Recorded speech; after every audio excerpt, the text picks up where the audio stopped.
कहानी की शुरुआत में हम साइबेरिया की एक जेल को देखते हैं जहां ढेर सारे जर्मन सोल्जर्स को लाइन से खड़ा कर दिया गया था। दरअसल वर्ल्ड वॉर 2 के खत्म होने के बाद रशिया ने बहुत से जर्मन सोल्जर्स को कैदी बना लिया था और उनसे कोयले की खानों में दिन रात काम करवाने लगे। हालांकि इस जेल की सिक्योरिटी काफी कम थी, लेकिन इसके बावजूद भी कोई इस जेल से भागने की कोशिश नहीं करता था, क्योंकि इस जेल के चारों तरफ बर्फ ही बर्फ थी और ये जेल किसी भी इंसानी बस्ती से पूरे 14,000 किलोमीटर दूर थी। इसलिए अगर कोई कैदी इस जेल से भाग भी गया तो साइबेरिया की जमा देने वाली सर्दी में उसकी मौत पक्की थी। ये जेल चारों तरफ हजारों किलोमीटर दूर फैली हुई बर्फ के बीच में बनाई गई थी, इसीलिए कोई भी कैदी यहाँ से भागने का सोच भी नहीं सकता था। लेकिन इन कैदियों में एक कैदी ऐसा भी था जो बहुत ही शार्प माइंड था और वो इस जेल से भागकर अपनी बीवी और बेटी के पास जाना चाहता था। इस कैदी का नाम क्लेमन फॉयरल था, जिसे इस जेल में पूरे 25 साल की सजा काटनी थी और क्लेमन ऐसा बिल्कुल भी नहीं चाहता था कि उसकी आधी जिंदगी इसी जेल में बीत जाए। क्लेमन किसी भी हालत में इस जेल से भागना चाहता था। लकीली एक दिन क्लेमन को भागने का मौका मिल गया और वो एक कोयला ले जाने वाली मालगाड़ी में बैठकर इस जेल से भाग निकला। अब जेल के बाहर जब उसने खुले आसमान में सितारों को देखा तो वो खुशी से झूम उठा, लेकिन ये खुशी कुछ ही देर की मेहमान थी। थोड़ी दूर चलने के बाद उस मालगाड़ी को रोक दिया गया और जब क्लेमन ने बाहर झांक कर देखा तो एक रशियन सोल्जर बंदूक ताने उसके सामने खड़ा था। बदकिस्मती से यहाँ क्लेमन पकड़ा गया और जेल से भागने के जुर्म में उसे एक ओपन एयर सेल में बंद कर दिया गया। सर्दी बहुत ज्यादा थी और रात में होने वाली बारिश ने क्लेमन की हालत खराब कर दी थी। उस सेल में क्लेमन को कुछ घंटों के लिए नहीं बल्कि पूरे 2 दिनों तक रखा गया। अब पूरे 2 दिन बाद अगली सुबह जेल का वार्डन उसके पास आया और उसे सेल से बाहर निकाल कर उससे कुछ भी टॉर्चर नहीं किया गया। बस सिर्फ ये बोला कि तुम्हारे साथी बेसब्री से तुम्हारा इंतजार कर रहे हैं। अब जब क्लेमन अपने साथियों से मिला तो वो सब लाठियां और डंडे लेकर उसका इंतजार कर रहे थे। वो सब क्लेमन पर बहुत गुस्सा थे, क्योंकि क्लेमन के भागने की वजह से उन सबको पिछले 2 दिनों से भूखा रखा गया था। और क्लेमन को अब वार्डन की बात समझ में आ गई कि उसने क्यों कहा था कि तुम्हारे साथी तुम्हारा इंतजार कर रहे हैं। अब क्लेमन को देखते ही बाकी कैदियों ने उस पर हमला कर दिया और उसे बहुत बुरी तरह से मारा। इस मारपीट में क्लेमन इतना जख्मी हो गया कि उसे जेल के हॉस्पिटल में एडमिट करना पड़ा। इस जेल का डॉक्टर भी एक जर्मन कैदी था। जैसे ही क्लेमन होश में आया उसने डॉक्टर से कहा कि मैं एक बार फिर से जेल से भागना चाहता हूं और मुझे आपकी मदद चाहिए। डॉक्टर क्लेमन की बहादुरी देखकर हैरान रह गया कि ये इतना सब कुछ झेलने के बाद भी हार मानने को तैयार नहीं। डॉक्टर ने उसे समझाया कि इस जेल से जिंदा भाग पाना नामुमकिन है और अगर तुम यहाँ से भाग भी गए तो बाहर की जमा देने वाली सर्दी में मर जाओगे। लेकिन हकीकत ये भी है कि अगर तुम यहाँ से नहीं भागे तब भी तुम्हारी मौत पक्की है, क्योंकि जिन कोयले की खानों में तुम काम करते हो वहाँ कार्बन की मात्रा बहुत ज्यादा है, जो हवा के जरिए तुम्हारे शरीर में जाता है और उससे कैंसर जैसी खतरनाक बीमारियां होती हैं। इसलिए डॉक्टर ने क्लेमन से कहा कि तुम्हें एक आखिरी बार इस जेल से भागने की कोशिश जरूर करनी चाहिए। उसके बाद डॉक्टर ने अपने सारे गर्म कपड़े, जूते और जरूरत का सारा सामान निकालकर क्लेमन को दे दिया और उसे ये भी बताया कि रशियन सोल्जर्स अपना खाना रेलवे लाइंस के पास छुपा कर रखते हैं। इसके साथ ही उसने क्लेमन को एक बंदूक भी दी ताकि वो अपनी हिफाजत कर सके। दरअसल डॉक्टर ने ये सारा सामान इसलिए पहले से इकट्ठा किया हुआ था क्योंकि वह खुद भी इस जेल से भागना चाहता था, मगर 1 हफ्ते पहले उसे पता चला कि वह कैंसर का मरीज है और उसके पास 1 महीने से ज्यादा वक्त नहीं है। अब उसने क्लेमन को एक लंच बॉक्स दिया और कहा कि अगर तुम जिंदा बच गए तो मेरी फैमिली तक ये लंच बॉक्स पहुंचा देना और कहना कि मैं इस दुनिया में अब नहीं रहा। यहाँ एक बार फिर से रात के अंधेरे में क्लेमन दोबारा भाग निकला और इस बार उसने मालगाड़ी की बजाय पैदल चलने का फैसला किया। वो पूरी रात पैदल चलने के बाद सुबह भी चलता रहता है, क्योंकि उसे डर रहता है कि कहीं रशियन सोल्जर उसे पकड़ न लें। अब जब सुबह वार्डन को पता चला कि क्लेमन जेल से फरार हो चुका है तो वो सीधा डॉक्टर से पूछताछ करने उसके कमरे में पहुंचा। लेकिन उसके पहुंचने से पहले ही डॉक्टर ने अपनी जान ले ली थी, क्योंकि उसे पता था कि क्लेमन के भागने की खबर सुनने के बाद वार्डन मुझे बहुत तड़पा तड़पा कर मारेगा। इसके बाद वार्डन ने कई रशिया सिपाहियों को क्लेमन की तलाश में भेजा और उसे जिंदा पकड़कर वापस लाने का हुक्म दिया। लेकिन कई दिनों की तलाश के बाद भी उसे क्लेमन का कोई पता न चल सका। क्लेमन की खुशकिस्मती ये थी कि बर्फबारी स्टार्ट होने की वजह से उसके पैरों के निशान मिटते जा रहे थे, जिससे क्लेमन को ढूंढना मुश्किल पड़ रहा था। अब सबको लगने लगा कि क्लेमन इस सर्दी में जमकर मर चुका होगा, मगर वार्डन मानने को तैयार नहीं था, क्योंकि वार्डन जानता था कि क्लेमन बहुत स्ट्रॉन्ग है और वो इतनी आसानी से हार नहीं मानेगा। इसलिए उसने तलाश जारी रखने का हुक्म दिया। वहीं दूसरी तरफ हम क्लेमन को देखते हैं जो पूरे जोश के साथ बर्फीले तूफान को पार करते हुए आगे बढ़ रहा था। जेल से भागने के 9 दिन बाद उसे अचानक कुत्तों के भौंकने की आवाज सुनाई दी और जैसे ही वो पीछे मुड़ा उसने एक स्लेज को अपनी तरफ आते देखा। उससे पहले कि वो भागता वो स्लेज उसके पास आ गई और उस पर चढ़ती हुई आगे निकल गई। तभी क्लेमन की आंख खुल गई और उसे पता चला कि वो सिर्फ सपना देख रहा था। दरअसल क्लेमन पिछले 9 दिनों से पैदल चल रहा था और अब उसका खाना भी खत्म हो चुका था। भूख और थकान की वजह से उसका आगे बढ़ना मुश्किल हो गया था, लेकिन इसके बावजूद क्लेमन ने हार नहीं मानी और जैसे तैसे चलता रहा। कुछ दिनों के बाद उसका जिस्म भी जवाब दे गया और वो भूख से बेहोश हो गया। अब कुछ घंटों बाद जब उसे होश आया, उसने अपने आसपास एक अजीब सी आवाज सुनी। तभी उसने एक सील को देखा और ये देखते ही उसकी आंखें चमक उठी। उसने फौरन अपनी बंदूक निकाली और पूरी ताकत के साथ निशाना लगाने की कोशिश की, लेकिन थकान और कमजोरी की वजह से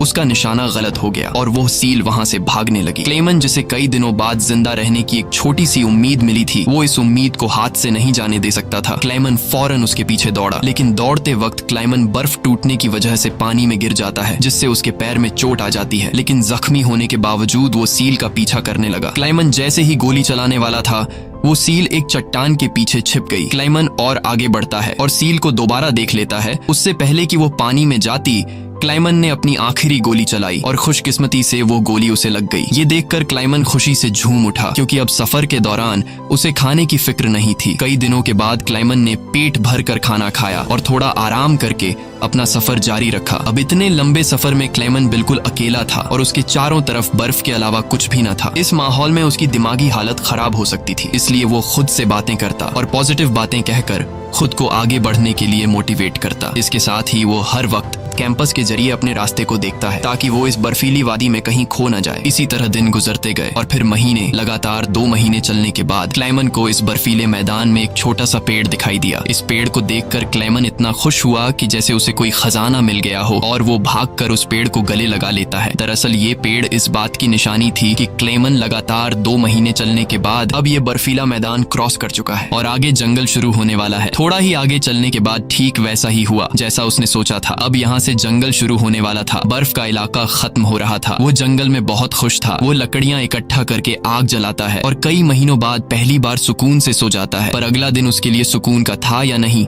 ये कोई नहीं जानता। दूसरी तरफ हम वार्डन को देखते हैं, जो अब भी क्लेमन की तलाश में था और उसने अपनी सर्च पार्टी को हुक्म दिया कि वो 500 किलोमीटर के दायरे में क्लेमन की तलाश करें। वहीं क्लेमन एक जंगल से होता हुआ आगे बढ़ रहा था कि अचानक वहां एक बर्फीला तूफान आ गया। ये तूफान इतना तेज था कि बड़े बड़े पेड़ भी जमीन से उखड़कर गिरने लगे। क्लेमन जैसे ही आगे बढ़ने की कोशिश करता है, एक बड़ा सा पेड़ सीधा उस पर गिर जाता है। क्लेमन की किस्मत अच्छी थी कि शाम में 2 आदमी यहाँ से गुजरे जो सोने की तलाश में थे। उन्होंने क्लेमन को देख लिया और वक्त पर उसकी जान बचा ली। उसके बाद ये तीनों एक साथ आगे बढ़े और कई दिनों के सफर के बाद बर्फीले मैदान से बाहर निकल आए। रास्ते में उन्हें एक दरिया मिला, जिसे पार करने के लिए उन्होंने लकड़ी की एक कश्ती बनाई। दरिया पार करते वक्त वह आपस में बातें करने लगे और एक दूसरे को बचपन के किस्से सुनाने लगे। लेकिन इसी बीच दरिया का बहाव तेज हो गया और कश्ती काबू से बाहर होने लगी। ऐसे में एक साथी का तवाजुन बिगड़ गया और वह सीधा पानी में जा गिरा।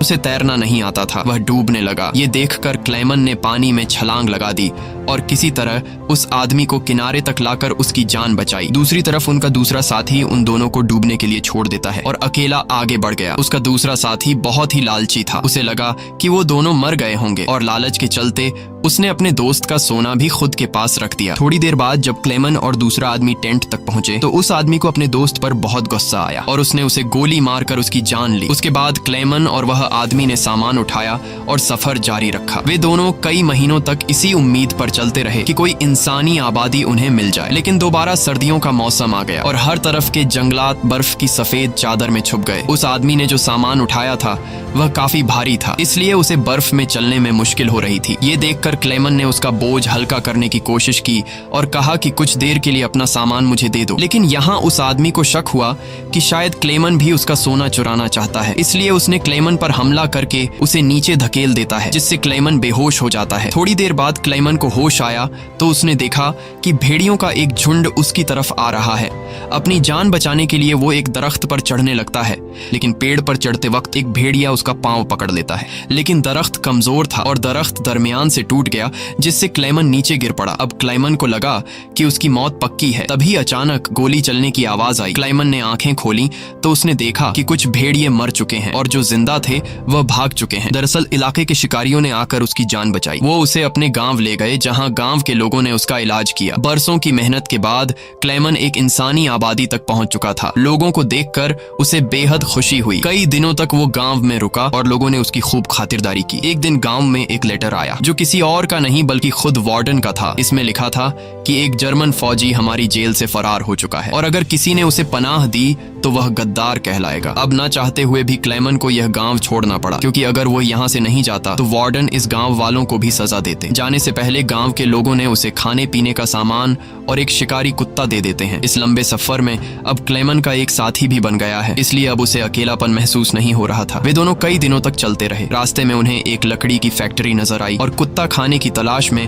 उसकी तरफ दौड़ा। अब क्लेमन अपने कुत्ते को बचाने के लिए मिल के अंदर गया। वहां वर्करों ने क्लेमन को पहचान लिया और उसे मालिक के पास ले गए। वहां जाकर क्लेमन ने मालिक को अपनी पूरी कहानी सुनाई, जिससे सबको क्लेमन पर तरस आया। उन्होंने उसे खाना खिलाया और जर्मनी जाने वाली ट्रेन में बिठा दिया। क्लेमन खुश था कि वह जल्द अपने घर पहुंच जाएगा, लेकिन वो नहीं जानता था कि मिल के मालिक ने उसकी खबर वार्डन को दे दी है। अब वार्डन अपने सिपाहियों के साथ स्टेशन पर उसका इंतजार कर रहा था, लेकिन स्टेशन पहुंचने से पहले क्लेमन ने दूर से रशियन सोल्जर्स को देख लिया और मौका मिलते ही ट्रेन से कूदकर भाग निकला। मगर बदकिस्मती से रशियन सिपाहियों ने उसे देख लिया और उसका पीछा करने लगे। क्लेमन ने जल्दी से पटरियां पार की, लेकिन अचानक न जाने वार्डन कहां से सामने आ गया। ये देखकर क्लेमन का दिल घबरा गया, क्योंकि अब उसे लगा कि उसकी बरसों की मेहनत जाया हो गई। अब इससे पहले कि वार्डन उसे गिरफ्तार करता, क्लेमन के कुत्ते ने वार्डन पर हमला करके उसे काट लिया और यूं एक बार फिर से क्लेमन को भागने का मौका मिल गया और वह पूरी जान लगाकर यहाँ से भागने लगा। लेकिन तभी उसे गोली चलने की आवाज आई और जब उसने पीछे मुड़कर देखा तो उसने अपने कुत्ते को मरा हुआ देखा। ये देखकर क्लेमन को काफी दुख हुआ, लेकिन इसके बावजूद भी वो रुका नहीं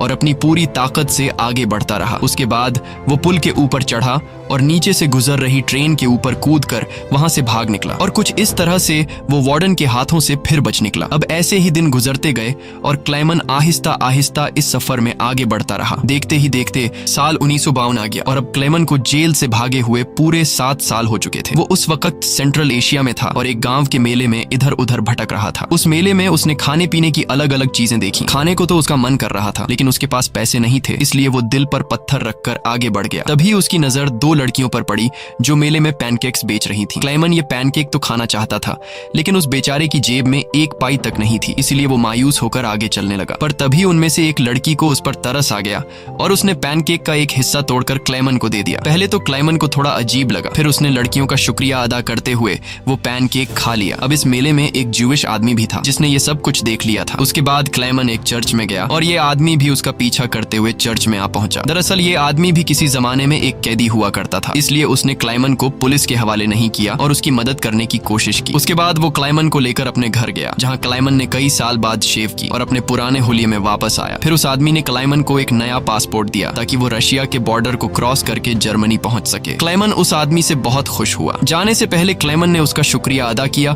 और रशिया और जर्मनी की बॉर्डर की तरफ निकल पड़ा। कुछ हफ्ते बाद क्लेमन रशिया के बॉर्डर तक पहुंच गया और वहां मौजूद रशियन सिपाही को अपना पासपोर्ट दिखाया। यहाँ क्लेमन को यह डर था कि कहीं वो सिपाही उसे पहचान न ले या उसका जाली पासपोर्ट पकड़ा न जाए, लेकिन खुशकिस्मती से ऐसा कुछ नहीं हुआ और सिपाही ने क्लेमन को बॉर्डर पार करने की इजाजत दे दी। अब ये देखकर क्लेमन को इतनी खुशी हुई कि वो चाहकर भी अपनी हंसी नहीं रोक पाया। अब फाइनली वो उस पुल पर आ गया, जिसे पार करते ही वो अपने मुल्क जर्मनी में पहुंच जाएगा। पर जैसे ही वो आधे रास्ते तक पहुंचा, उसकी आंखों पर एक तेज रोशनी पड़ी और जब उसने आंखें खोली तो उसने वार्डन को अपने सामने पाया। अब जब क्लेमन ने पीछे मुड़कर देखा तो वो अभी भी रशिया की जमीन पर था और इसका मतलब ये था कि वार्डन अब भी उसे गिरफ्तार कर सकता है। अब यहाँ क्लेमन का दिल टूट गया, क्योंकि उसके इतने सालों की मेहनत अब मिट्टी में मिलने वाली थी। लेकिन तभी कुछ ऐसा हुआ जिसकी उम्मीद खुद क्लेमन को भी नहीं थी। यहाँ वार्डन ने उसका रास्ता छोड़ दिया और उसे आगे जाने की इजाजत दे दी। अब पहले तो क्लेमन को यकीन नहीं हुआ, पर फिर भी वो हिम्मत करके आगे बढ़ा। दरअसल वार्डन क्लेमन के जिंदा रहने के जज्बे और उसकी बहादुरी को देखकर